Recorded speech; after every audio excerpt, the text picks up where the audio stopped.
I'm going to start with my tweet, rather self-publicising of me, but my tweet at full time, which was that after Norwich's worst performance of the season by some distance, tonight they have somehow managed to secure their first win and first clean sheet with a 2-0 victory over Preston. If ever a scoreline failed to sum up the entire 90 minutes we've seen, then that is probably it. But that's probably where we also have to have a degree of objectivity about what we're looking at and where we are, and maybe just separate ourselves from the emotion for a little bit. So first of all, what a crucial win in terms of, you could see as soon as Norwich got ahead in the game, which hadn't looked really like happening for the previous 80 odd minutes, whenever it was, the atmosphere lifted and the pressure lifted, and even this early in the season with things so early, it didn't take long for that to click.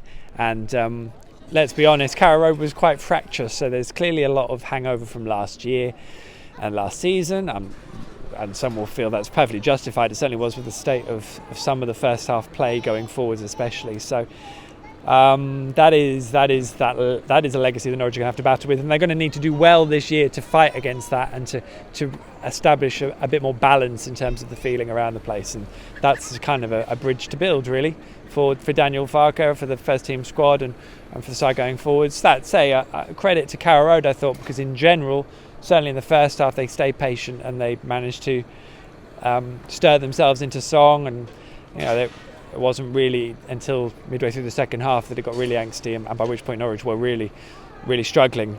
And a lot of that will be directed at Daniel Farke. I've seen the live coverage at PinkUn.com, and I've seen people's messages, so I know exactly how everyone's feeling about things and how slow the play was, how pedestrian, how boring, how dull, how anemic, the lack of cutting edge.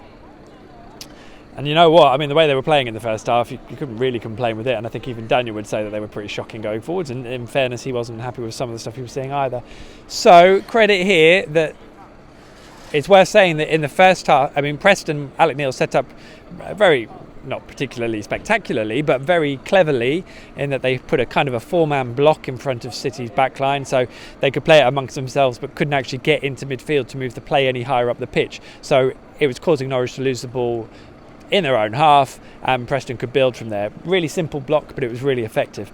Nothing so congested in midfield, Norwich couldn't do anything. So what then Norwich tried to do is, as the first half wore on, they tried to empty midfield and try and play it around them and occasionally go long, but not probably often enough. That didn't really work either, though, because Norwich weren't playing well enough on the night and they couldn't get the passing working. And still Preston had that block that was putting Norwich under too much pressure to really do anything with the ball. And the second half started in similar terms and was really poor. No one was creating anything, and it was so woeful. And then this is where credit to Daniel, because he made changes. I don't know if it was because Pinto was knackered and whether it was fitness that played a part in it, but ultimately he went three at the back, brought on Zimmerman. He'd already brought on Emi Buendia for his debut. He was playing left of a 4-man midfielder in a 4-1-4-1, and I have to say at that point he looked a little lost. He wasn't closing down. He was sort of not really in the play at all, and I was a bit concerned. I've got to be honest, he looked completely unready for what was about to happen and what was happening. So with Daniel going 3 at the back, he obviously then played wing backs. It did mean Hanel dropping slightly deeper on the right, but then he wasn't having much of an impact in the second half anyway. Jamal pushed on at left wing back, which proved inspired because Jamal created the opening goal for Teemu Pukki, a wonderful goal as well. Really well worked by Jamal. Wonderful finish from Teemu Pukki, who's proving quite an astute addition at the moment. But that also allowed Emi Buendia to go into a more central number 10 kind of role, and from there he was causing havoc. Preston didn't really deal with any of those changes particularly well, along with going behind, and never really recovered. That was basically the premise for Norwich going on to win the game. So fair play to Daniel, because he made changes that really created a winning situation for Norwich, which Pukki helped them take with a wonderful opening goal. And then Alex Tettey managed to score the second, which effectively ended the game a few minutes from time. And what a goal it was, on the half volley, drilled into the far corner. Wonderful. A few moments ago, before that, he had another effort that was on target and blocked, I think. And I turned to Dave and Paddy and said, it would be typical after a night like this if Alex Tettey went and scored an absolute cracker, which of course he then did with a wonderful goal that beat Declan Rudd in the Preston goal.